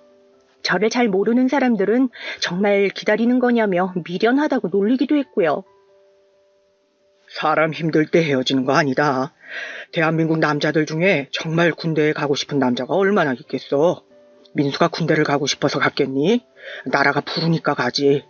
비록 민수가 들어가기 전에는 헤어지자고 말했지만 그게 민수의 진심이겠어. 민수도 고민 끝에 그런 말을 했겠지. 하지만 결국 너희는 헤어지지 않는 걸 선택한 거니까 너도 그 선택에 책임을 져야지. 헤어지고 싶다면 민수가 군대 잘 전역한 다음에 헤어져야 하는 거야. 그게 서로에 대한 예의란다. 저는 그런 아빠의 말에 동의했습니다. 저를 잘 모르는 사람들이 저를 어떻게 생각하는지에 흔들릴 만큼 저는 약한 사람도 줏대없는 사람도 아니었고 아빠 말대로 제 선택을 회피하고 싶은 생각도 없었거든요. 저는 그런 사람들의 유혹 대신 집중할 곳을 찾았습니다. 바로 공부. 예랑이가 나올 때쯤이면 저는 졸업반이니까 그 준비를 지금부터 시작한다고 생각했죠. 열심히 공부한 덕분에 좋은 성적도 받아봤고 남들은 1년 공부해도 따기 어렵다는 전공 관련 자격증도 여름방학과 겨울방학 사이에 취득할 수 있었습니다. 물론 공부는 어려웠지만 그만큼 시간이 잘 갔기 때문에 성큼 다가온 예랑이의 저녁이 기쁘기도 했고요. 예랑이의 저녁날 저희 가족과 예랑이 가족은 서로 함께 예랑이 부대로 가서 예랑이와 함께 집으로 돌아왔습니다. 상견례 자리는 아니었지만 의도치 않게 상견례 비슷한 자리가 되어서 부모님들과 함께 오순도순 맛있는 식사 자리도 가졌죠. 예랑이네 누나와 남동생은 일정이 있어서 빠졌다고 하지만 아무래도 가족과 가족끼리의 만남이다 보니까 부모님들 사이에 묘한 기류가 조금씩 흘렀죠. 그런 저희 분위기를 알았는지 들어간 식당에서 종업원이 방으로 안내를 해주었습니다. 들어간 방에서 마주보고 앉아 주문을 얼른 끝냈습니다. 종업원이 나가고 조용해진 방에서 처음 말을 꺼낸 건 저희 아빠였습니다. 이거 왠지 긴장되는 자리네요. 그러게 말입니다. 그래도 이렇게 먼 곳까지 저희 민수 때문에 와주시고 정말 감사합니다. 맞아요. 게다가 민수 휴가 나올 때에도 꼬박꼬박 맛있는 밥 사주시고 용돈 주신 거 너무 감사해요. 게다가 입대 날이며 수료식이며 저희 믿고 따님 보내주셔서 감사합니다. 아이고 아니에요. 괜히 저희 딸이 따라다녀서 가족들 시간을 방해한 것 같아 죄송해서 어쩌죠. 저희야 민수가 워낙 반듯하고 성격도 다정다감하니 좋아서 둘이 사귀는 거에 반대는 없었어요. 민지가 민수랑 사귀자마자 남자친구 생겼다고 얼마나 자랑을 하고 좋아하던지 민수가 워낙 좋은 애라서 저희도 마음 놓고 있습니다. 오고 가는 칭찬 속에서 저랑 예랑이는 열심히 밥만 먹었습니다. 예랑이는 자기가 먹어보고 맛있는 반찬이 있으면 부모님 눈치를 보다가 제 앞접시에 올려줬고 저도 맛있는 게 있으면 예랑이 앞접시에 올려줬죠. 그 모습을 본 부모님이 저희를 보시더니 하하하 웃으시면서 그러셨습니다. 서로 얼마나 좋으면 저렇게 주거니 받거니 아주 예쁜 모습 아닙니까? 그러니까요. 또 민지가 저렇게 예쁘고 좋은 애니까 저희 아들이 꽉 잡으려고 내숭 피우는 거 아니겠습니까? 아빠. 그만 됐어요. 됐어. 아유 누가 봐도 예쁜 한 쌍인데 뭘. 둘이 결혼하면 신혼집은 저희가 마련할게요. 어머님의 그 말을 시작으로 이런저런 이야기들이 오고 갔습니다. 그럼 우리 민지가 민수 군대도 기다려줬는데 신혼집만 해주겠어?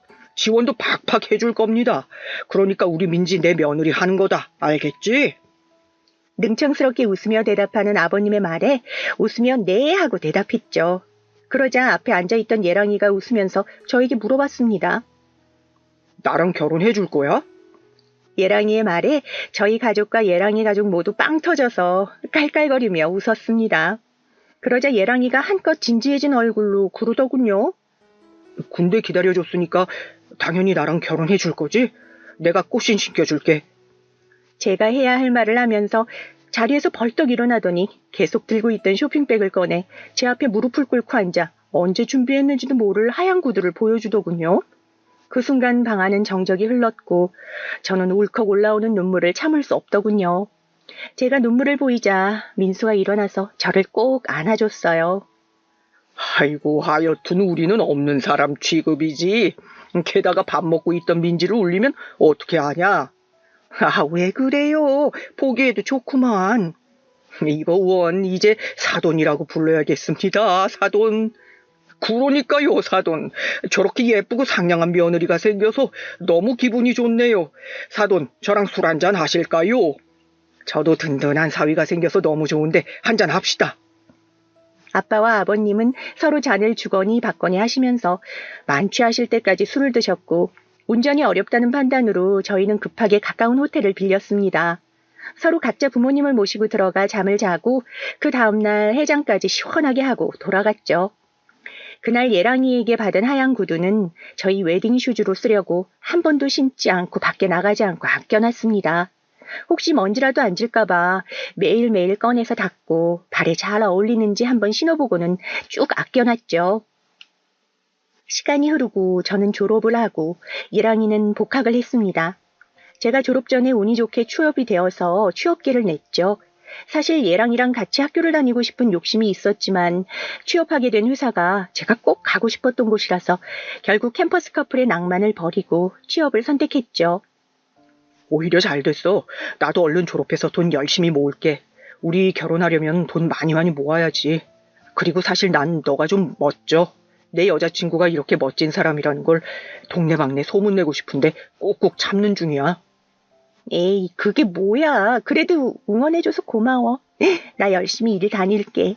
오빠도 학교 열심히 다니고 우리 조금은 힘들어질 수 있지만 서로 힘내자. 알겠지? 민민 커플 파이팅이야. 회사는 생각보다 많이 힘들었습니다. 신입이고 하니 모르는 것도 많고 사수가 잘 알려줘도 뒤돌면 까먹고 욕먹는 매일매일이었죠. 내가 이렇게 바보 같았나 하는 자괴감도 많이 들었지만 그래도 꿋꿋하게 이겨내려고 노력했습니다. 예랑이도 다시 시작하는 대학 생활에 정신이 없는 건 마찬가지였습니다. 그래도 저희는 최소한 주말에는 만나려고 노력했죠. 회사는 어때? 아직도 김대리가 너 힘들게 해? 물론 내가 잘못해서 그러는 건 맞지만 조금만 알려주면 할 수 있는데 그냥 자료 하나 주고 이것 좀 하세요 이렇게 해. 와, 진짜 나빴다. 아니, 신입인데 그렇게 알려주는 게 맞아? 사수라는 사람이 그렇게 하는데 회사에서는 아무 말도 안 해? 아, 우리 민지 힘들어서 어떡해. 그러는 오빠는 그 교양 교수님 과제 너무 많이 내주잖아. 안 힘들어? 아니, 교양이고 전공이고 교수님들 진짜 이상해. 오빠가 자기 수업만 듣는 것도 아닌데 무슨 과제를 그렇게 많이 내줘? 미주알 고주알 예랑이에게 이런저런 이야기를 털어내면 평일 동안 회사 일하며 쌓였던 피로가 싹 녹아내리는 기분이었습니다. 예랑이 역시 다르지 않았죠. 물론 직장인과 대학생이라서 서로 시간이 맞지 않으면 2주, 3주 못 보는 날도 있었지만 크게 걱정이 되진 않았습니다. 서로에 대한 믿음이 있었거든요. 시간은 빠르게 흘러 예랑이가 졸업반에 올라가게 되었습니다. 예랑이는 제가 있는 회사뿐만 아니라 다양한 회사에 지원을 했지만 운이 나빴는지 모두 떨어져 버렸습니다. 한참을 고민에 빠진 예랑이는 이렇게 된 거 외국에 나가서 스펙을 쌓고 오겠다고 저한테도 같이 갔다 오자며 워킹홀리데이를 권유했습니다. 물론 너는 회사에 다니고 있어서 고민이 될 테지만 한번 다녀오면 세상을 보는 눈도 더 커지고 인맥도 쌓을 수 있을 거야. 나랑 같이 가는 건 어때? 일단 권해줘서 고마워 오빠. 그런데 생각할 시간이 좀 필요할 것 같아. 사실 회사에 막 입사했을 때 예랑이가 이런 권유를 해줬다면 저는 회사를 그만두고 흔쾌히 따라갔을 거예요. 하지만 이제 막 회사에서도 인정받기 시작했고 처음 맡은 큰 프로젝트도 성공해서 승진하고 싶은 욕심에 선뜻 예랑이를 따라간다고 할 수 없었습니다. 제가 고민하는 사이 예랑이는 워킹홀리데이를 차근차근 준비하기 시작했습니다. 어디로 갈지도 꼼꼼히 알아보고 비자나 체류 기간 동안 살집 같은 것을 알아보면서 제가 따라간다고 하면 본인이 준비를 다 할 테니 몸만 오라는 말도 빼지 않았죠. 열심히 준비하는 예랑이를 따라가야 할지 이곳에 남아있어야 할지 고민을 하면서 방에서 술을 마시고 있는데 방문이 벌컥 열리더니 엄마가 들어오셨습니다. 어휴, 무슨 술을 이렇게 마셨어? 뭔데? 무슨 고민을 그렇게 해? 잠기가 밝은 엄마 때문에 주방이 아닌 방에서 마시고 있었던 건데 화장실을 갔다가 제 방문 틈으로 새어나가는 불빛에 제가 불을 켜고 자는 줄 알고 들어오셨던 거죠. 그런데 제가 술을 마시고 있으니 뭔가 고민이 있어서 이런다는 걸 바로 알아보신 것 같았습니다. 별거 아니야. 그냥 나 혼자 생각할 것들이 있어서 그래. 아이고, 퍽도 별일이 아니겠다. 자기 아빠 닮아서 술은 입에도 안 되는 애가 술을 마시고 있는데 그게 별일 아니야? 아, 뭔데? 엄마한테만 털어놔봐. 아이 참. 진짜 별거 아니야. 그냥 생각할 게 있어서 그래. 그럼 더더욱 엄마한테 말해야지. 엄마가 너보다 20년은 더 살았는데 삶의 지혜는 너보다 엄마가 더 많이 가지고 있다. 너스레를 떨며 말하는 엄마에게 결국 가지고 있던 고민을 털어놨습니다. 사실 나랑 오빠 사귄 지 반년도 안 됐는데 군대 가고 오빠 복학하자마자 나는 취업계 내서 회사 다니고 하느라 만나는 시간 끼케야 주말뿐이었잖아. 그래서 그런지 제대로 연애하고 있다는 느낌이 없었거든. 오빠는 어떻게 생각할지 모르겠지만 나는 그랬어. 넌 이런 이야기 민수한테는 했어? 아니, 안 했지. 공부하고 취업 준비하는 사람 부담 주고 싶지 않았거든. 아무튼 이번에 오빠가 워킹홀리데이 같이 가자고 이야기했는데 선뜻 그러겠다는 말이 안 나오는 거야. 오빠 따라 워킹홀리데이 가면 오빠랑 나랑 둘 다 일할 테니까 거기서도 퇴근하거나 일 쉬는 주말에만 놀 수 있겠지. 그럼 그때쯤이면 생활 패턴도 맞을 테니까 좀 더 연애다운 연애도 할 수 있을 테고. 근데 내가 저번에 엄마한테도 말했잖아. 큰 프로젝트에 합류하게 됐다고. 이제야 회사에서 자리를 잡아가고 인정받는 느낌인데 이럴 때 가자고 하니까 마음이 좀 그렇더라고. 민지야, 엄마가 민지 너는 아니라서 전부 다 공감은 할 수 없어. 하지만 원래 좀 더 미련이 남는 곳이 너의 진심인 거야. 미련이 남는 곳? 미련이 더 큰 많이 남는 곳. 너가 민수랑 좀 더 연애를 하고 싶은 마음이 크면 민수를 따라가는 거 엄마는 찬성이야. 우리 딸이 좀 더 넓은 세계를 보고 오는 거 엄마는 나쁘지 않다고 생각하거든. 하지만 그게 아니라 회사에서 인정받고 지금 하고 있는 일이 전념하고 싶어 한다고 해도 엄마는 그 선택을 지지해. 민수가 군대 가 있는 동안 열심히 공부했고 원하는 회사에 들어갈 수 있었잖아. 엄마. 나 결정했어. 엄마 덕분에 이제 확실하게 정했어. 고마워요, 엄마.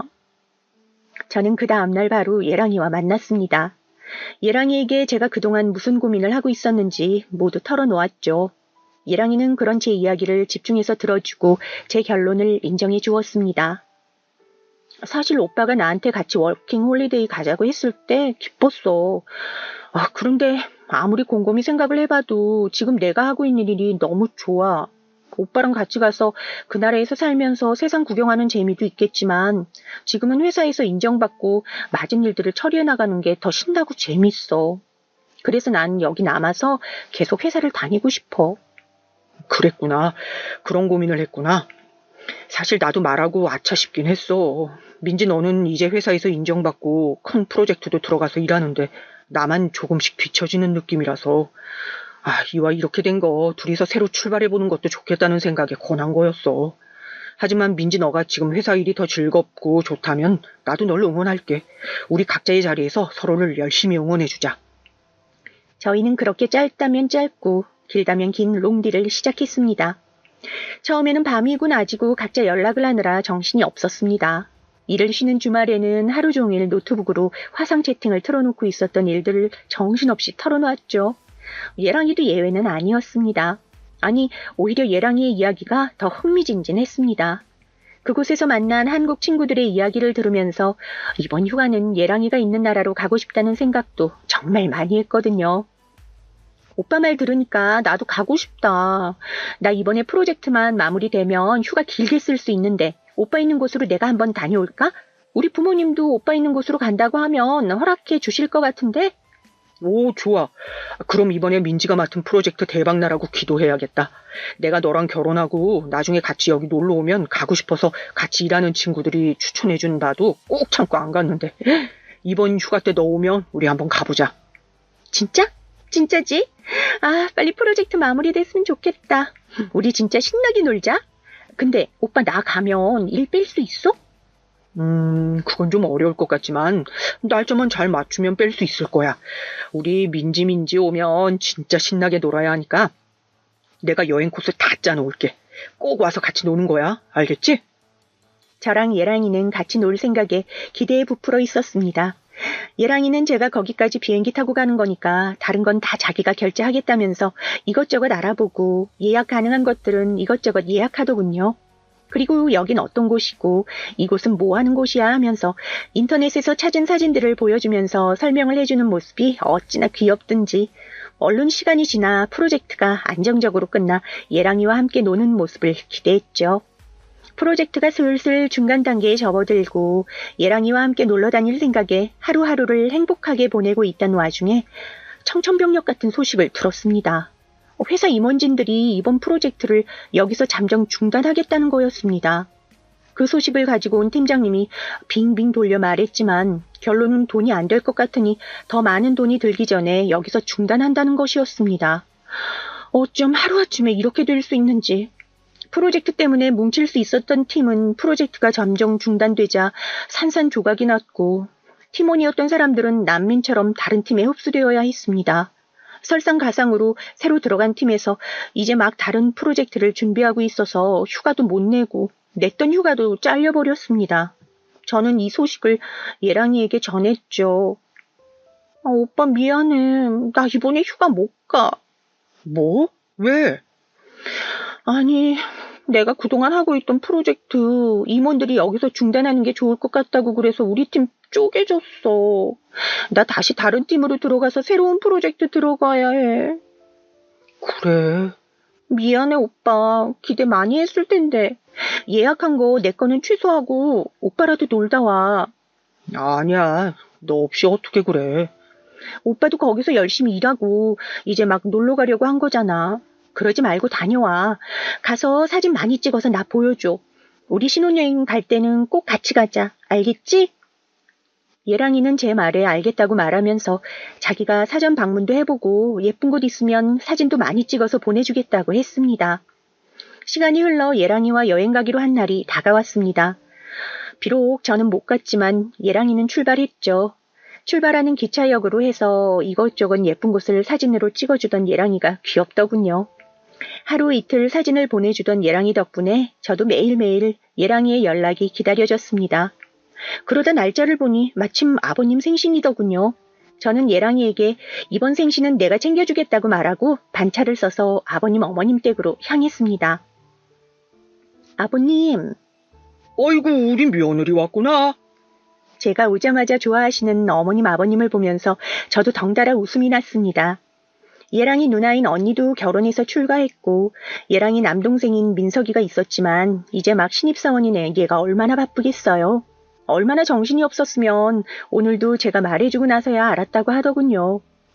아버님과 어머님을 모시고 맛집 모시고 가서 밥도 먹고 심야 영화도 보고 알차게 시간을 보냈습니다. 간간히 이렇게 놀고 있다고 사진 찍어서 예랑이에게 보내주기도 하고요.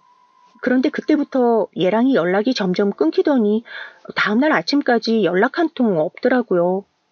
걱정되는 마음에 국제전화라도 해봐야 하나 하고 생각하고 있었는데 술을 먹고 취해서 이제 일어났다는 연락을 받았습니다. 마침 주말이라 바로 영상통화를 걸었지만 받지 않더군요. 지금 방을 빼야 해서 조금 있다가 하겠다는 연락을 하고 예랑이는 다시 연락을 하지 않았고요. 때마침 저도 회사에서 일이 바빠져서 연락은 흐지부지 됐죠. 그 주 주말 아침부터 걸려오는 영상통화를 받아 예랑이와 이런저런 이야기를 하다가 왜 연락이 안 됐는지 물어봤습니다. 근데 정말 왜 연락이 안 됐던 거야? 나 오빠 걱정 엄청 했어. 와이파이? 와이파이가 계속 끊겨서 그랬어. 너도 없으니까 잠자는 곳을 싼 곳으로 알아봤더니 거기 와이파이 신호가 약하더라고. 그래서 그랬어. 미안해. 내 맘 알지? 저는 그런 예랑이의 말에 아무런 의심을 하지 않았습니다. 우리나라가 괜히 IT 강국이라는 말이 있는 게 아니잖아요. 다른 나라들은 인터넷 로딩 시간도 길고 우리나라처럼 공공기관이나 각 가정마다 와이파이 기기가 있는 게 아니니까 그럴 수 있다는 생각을 했죠. 시간은 흘러 예랑이가 2년이라는 워킹 홀리데이를 마치고 돌아왔습니다.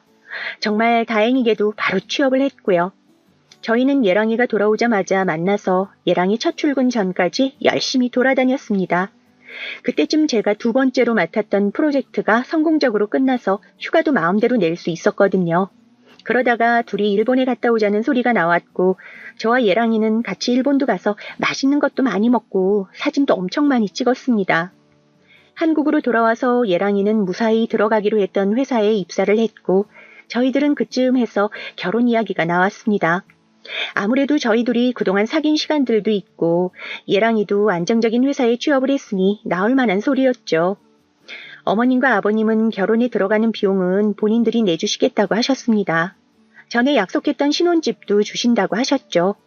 저희가 괜찮다고 말씀드리자 사돈댁에게 그렇게 큰 소리를 했는데 안 주면 부끄럽다고 꼭 해주시겠다고 하시더군요. 아니, 내가 사돈댁에 말씀드린 게 있는데 그건 해줘야지. 아니에요, 아버님. 정말 괜찮아요.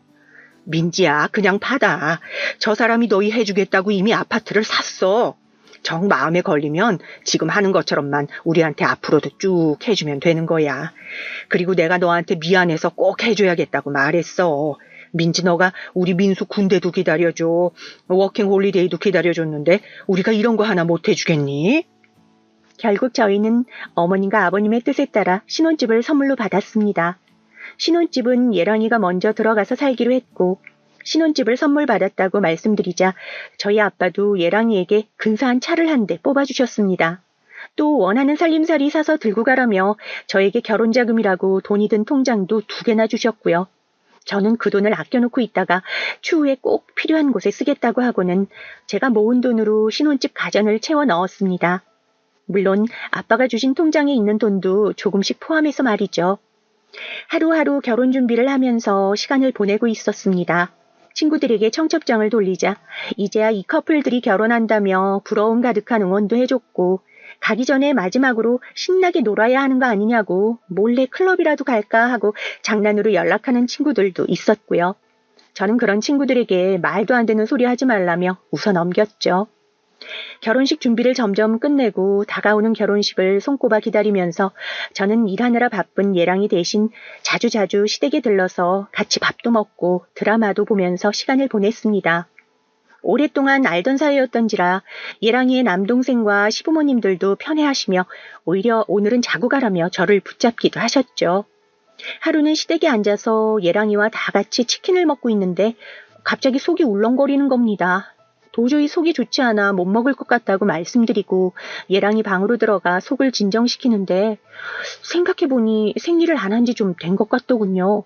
원래도 규칙적이지 않아서 그러려니 했는데 혹시나 하는 생각이 들더라고요. 저 아무래도 나가서 활명수 좀 마시고 올게요. 그래? 혼자 가지 말고 나랑 같이 가자. 밖에 위험해. 아유, 됐어. 내가 애기도 아니고 걱정 말고 치킨 더 먹어. 저는 활명수라도 사 먹고 오겠다고 말씀드리고 편의점으로 향했습니다. 예랑이가 따라오려고 했지만 제가 괜찮다고 말렸고요. 저는 편의점 옆 24시 약국으로 들어가 임태기를 달라고 했습니다. 그러고는 다시 시댁으로 가서 임태기를 해봤죠. 원래는 아침에 일어나서 하는 게 제일 정확하다고 하지만 괜히 급한 마음이 들어서 얼른 해봤죠. 20분 정도 기다리자 완전한 두 줄이 뜨더군요. 세상에 경사는 겹으로 온다고 하더니 아기 천사가 저에게 온 거죠. 이 기쁜 소식을 당장이라도 알려드리고 싶었지만 초기에는 자연스럽게 아이가 유산되기도 한다는 것을 읽고 안정기가 되기 전까지는 말씀드리지 않기로 했습니다. 시간이 흘러 결혼식 날이 성큼 다가왔습니다. 바쁜 하루하루를 보냈더니 이제는 좀 빨리 결혼식을 끝내고 싶다는 생각도 들더군요. 그래서 살던 자취집을 정리하고 친정으로 돌아가서 엄마 아빠에게 어린 양도 실컷 피우고 괜히 엄마한테 달라붙어 애교도 부리면서 결혼하는 딸을 보낼 아빠와 엄마의 허전함을 좀 채워드렸죠. 결혼 하루 전날 반차를 쓰고 엄마 옆에서 한껏 재롱을 부리고 있는데 예랑이 누나와 남동생, 저희 본가가 아파트인데 그 아파트 상가 건물에 있는 카페라고 하시더군요. 무슨 일인가 싶어 서둘러 내려갔죠. 카페에 들어가서 음료를 시킬 때까지 두 사람은 아무 말도 안 하고 있다가 갑자기 언니가 제 손을 꽉 잡더니 말씀하시더군요. 너무 놀라지 말고 들어. 알겠지? 그래요, 누나. 사실 말할까 말까 우리도 엄청 고민했어요. 이건 우리 부모님에게도 비밀이라서 두 분께 말하면 분명 두 분 기절하실 거야. 왜요? 무슨 일인데 그래요? 민수 오빠 무슨 사고 쳤어요? 교통사고 이런 거? 아니, 교통사고보다 더 큰 사고. 네? 그럼 얼른 오빠 찾아가 봐야 하는 거 아니에요? 뭔 일인데요? 왜요? 누나, 우선 이거 먼저 봐봐요. 예랑이 남동생이 보여준 사진에는 예쁘장하게 생긴 여성 외국인과 이제 막 태어나서 100일은 간신히 지난 것 같아 보이는 작은 아기가 있었습니다. 혼혈인지 안고 있던 여성과 머리카락 색은 달랐지만 이목구비가 비슷해 보였죠. 이게 뭔데? 제가 아무것도 모르고 멀뚱멀뚱 언니와 남동생인 민석이를 보자 민석이가 에라 모르겠다 하는 얼굴로 자기가 그동안 찾았다며 말을 해주더군요. 형이 워킹 홀리데이 간다고 갔을 때 거기서 만난 여자랑 생긴 아들이래. 뭐? 순식간에 모든 것이 와르르 무너진다는 느낌을 아실까요? 처음에는 부정했지만 언니와 민석이의 말을 들으면 들을수록 심장이 빨리 뛰는 느낌이었습니다. 쿵쿵거리는 심장과 울렁거리는 속에 비틀비틀 자리에서 일어나서 카페를 나가려고 했지만 이내 털썩하고 쓰러져 버렸죠. 일어나려고 팔과 다리에 아무리 힘을 줘도 부들거리기만 할 뿐 제 마음대로 움직여지지 않았습니다. 그 순간 배가 무지막지하게 아파오더군요. 소리도 지르지 못할 정도로 아파오는 배를 붙잡고 울먹이다가 정신을 잃었습니다. 다시 눈을 뜨니 병원이었습니다. 소독약 냄새와 함께 흰 천장이 보였습니다. 누워있던 몸을 일으키자 여전히 배가 아팠습니다. 제가 깨어나자 옆에 있던 언니가 간호사를 부르러 갔고 민석이는 고개를 푹 숙이고 미안하다고 사과만 하더군요. 곧이어 병실로 들어온 의사 선생님은 아이가 유산됐다고 조심스럽게 말씀해 주셨습니다. 초기이기도 했고 쓰러질 때의 충격이 결정적인 원인인 것 같다고 말씀해 주셨죠. 저는 그저 고개만 끄덕였고 곧이어 병실로 들어온 엄마 아빠에게 민석이와 언니를 그만 보내달라고 이야기했습니다. 언니와 민석이는 끝까지 미안하다고 말하며 병실을 나섰고요. 당장 내일 결혼해야 할 제가 병원에 누워있으니 결혼은 연기했습니다. 아무것도 모르는 예랑이가 지금이라도 병원에 찾아오겠다고 했지만 저는 그러지 말고 내일 아침에 오라고 했고요. 할 말도 있다고 해뒀습니다. 저는 민석이에게 따로 연락을 해서 그 사진의 출처를 물었습니다. 일 때문에 노트북을 써야 하는데 자기 노트북은 회사에 두고 와서 예랑이의 노트북을 빌렸다고 하더군요.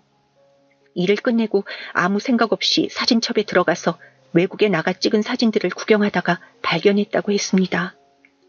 처음에는 그냥 거기서 사귄 친구인가 보다 하고 생각했는데 뒤로 가면 갈수록 그 여자의 사진이 점점 늘어나더니 배가 점점 나오다가 만삭 사진까지 있었다고 하더군요. 저는 그 이야기를 가만히 듣다가 민석이에게 사진을 보내달라고 했습니다. 제가 보고 쓰러졌던 사진을 말이죠. 민석이는 잠시 조용해지더니 바로 제 핸드폰으로 사진을 보내줬습니다. 다음날 아침 예랑이가 병실로 들어왔습니다. 아무것도 모르는 듯이 과일 바구니를 들고 온 예랑이에게 자리에 앉으라고 말했습니다. 예랑이는 잠시 무슨 일인지 몰라 어리둥절해 보이더니 이내 엉거주춤 의자에 앉더군요. 짧은 시간 동안 뭘 어떻게 말해야 할지 몰라 머뭇거렸지만 핸드폰을 꺼내 사진 먼저 보여줬습니다. 예랑이는 제가 보여준 사진을 아주 잠시 확인하고는 아무 말도 하지 못했고요. 저는 핸드폰을 내려놓고 말했습니다. 내가 알아볼까? 오빠가 설명할래? 제 말에 예랑이는 체념한 듯 고개를 푹 숙이더니 미안하다고 사과만 하더군요. 그런 사과 필요 없으니까 어떻게 된 건지 사실대로 다 말해.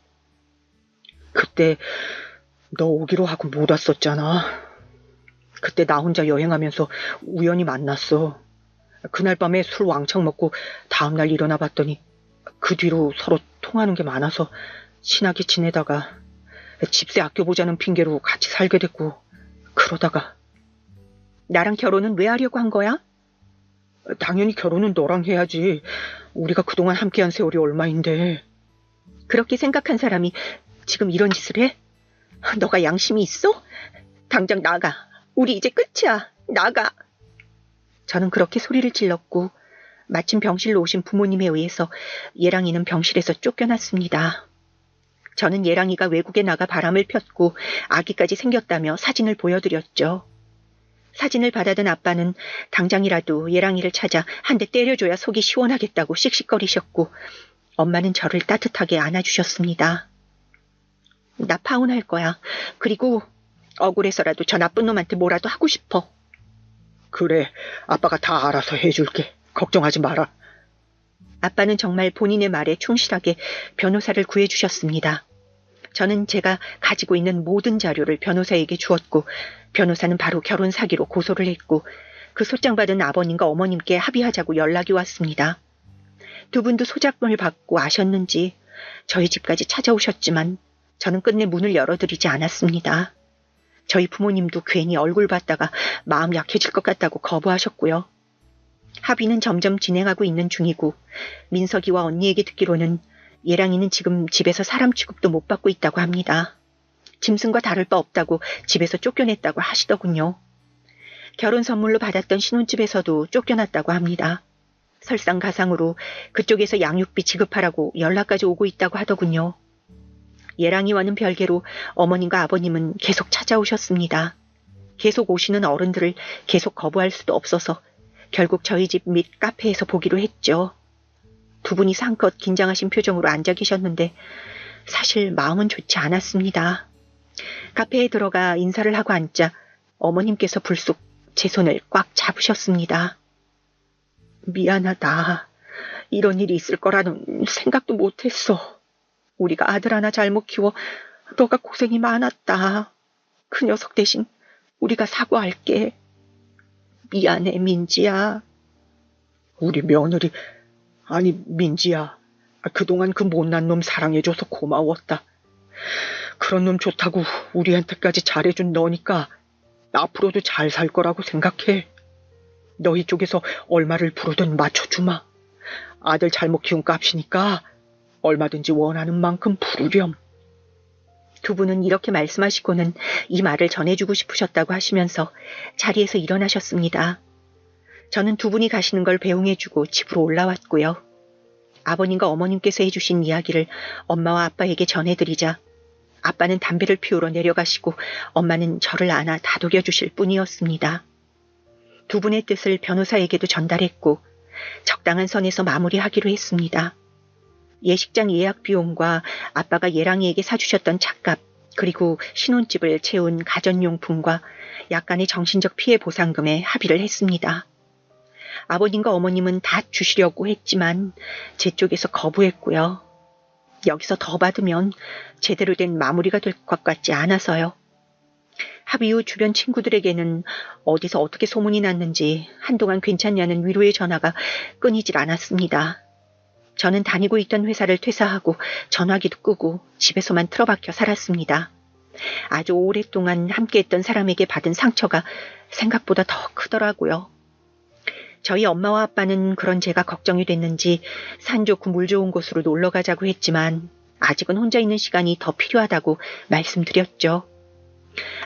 얼마 전에 예랑이가 한번 찾아왔습니다. 카페에서 기다리고 있겠다고 말해서 돌아가라고 이야기했는데 마지막으로 얼굴 한 번만 보고 가겠다고 해서 아빠와 함께 카페로 갔었습니다. 아빠는 탐탁지 않아 하셨지만 예랑이와 제가 함께 해온 세월이 있으니 이해를 해주셨습니다. 카페에서 만난 예랑이는 마지막 기억보다 더 수척해져 있었습니다. 제 얼굴을 한번 보고는 고개만 푹 숙이고 미안하다는 말만 계속 하더라고요. 아빠는 그런 예랑이를 보더니 저를 데리고 집에 가셨고요. 아빠는 아무래도 불안하다면서 이사 가야겠다고 부동산을 알아보시더라고요. 아빠는 이사 준비로 바쁜 하루를 보내고 계시지만 저는 이제 집에서 좀 나와 산책도 다니고 친구들도 조금씩 만나면서 다시 예전으로 돌아가는 느낌입니다. 가끔씩 예랑이 생각이 한 번씩 떠오르고는 하지만 이내 떨쳐내려고 더 열심히 노력하고 있어요. 이렇게 사연을 쓴 이유도 그 노력 중 하나예요. 글을 쓰면서 이런저런 추억들도 생각나고 내가 너무 바보 같았던 건 아닐까 하는 생각도 들었습니다. 엄마에게 이런 고민을 털어놨더니 엄마가 그러시더군요. 원래 인간은 그렇게 성장하는 거야. 너랑 민수가 오랜 기간 연애를 했지만 이런 일이 일어날 줄 알고 했겠어? 앞에 닥칠 위기가 무서워서 나아가지 못하면 그냥 그런 인간밖에 안 되는 거란다. 그리고 이런 일이 생기면 뭐 어떠니? 요즘은 100세 시대라는데 엄마랑 아빠가 100살 넘어서까지 살아볼 테니까 언제든지 힘든 일 생기면 지금처럼 엄마 아빠한테 물어보면 되는 거야. 그러니까 실패하는 게 무서워서 도전도 하지 않는다는 건 비겁한 거야. 한번 부딪혀봐. 엄마 아빠가 들어줄게. 엄마의 말씀대로 이곳에 털어놓으니까 조금은 마음이 진정되는 것 같아요. 이렇게 또 한 걸음 나아갔으면 하는 마음이랍니다. 제 글 읽어주셔서 감사합니다.